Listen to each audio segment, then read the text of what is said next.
নমস্কাৰ শ্ৰদ্ধা ৰাইজসকল, মই এতিয়া উপস্থিত হৈ আছোঁ বিজনী বিষ্ণুপুৰত। ইয়াতে আমাৰ এজন দাদাৰ ফাৰ্মাচীত আহিছোঁ। তেওঁৰ ঘৰ হৈছে বৰপেটা ৰোডত আৰু তেওঁ এখন শকত ধনৰ টোপোলা মন্দিৰ নিৰ্মাণভাৱে আগবঢ়াইছে আৰু ইয়াতে আহি সহকাৰী কৰিছে মোৰ খোলালি এই ধনঞ্জয় চক্ৰৱৰ্তী। নমস্কাৰ। আচ্ছা, নমস্কাৰ।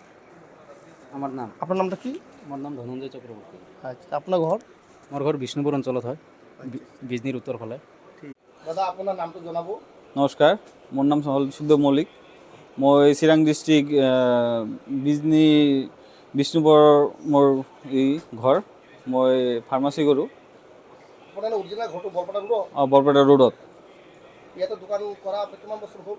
মোৰ ইয়াত 5 পৰা 6 বছৰমান চলি আছে। আৰু ইয়াৰ ঔষধ পাতিতো মানে যথেষ্ট মানুহে আৰাম পাইছে, ভাল পাইছে কাৰণে দোকানো ভাল চলি আছে। ঠিক আছে, মই ধন্যবাদ জনালোঁ আপোনাক। কেতিয়াবা আমাৰ মন্দিৰত যাব এপাক।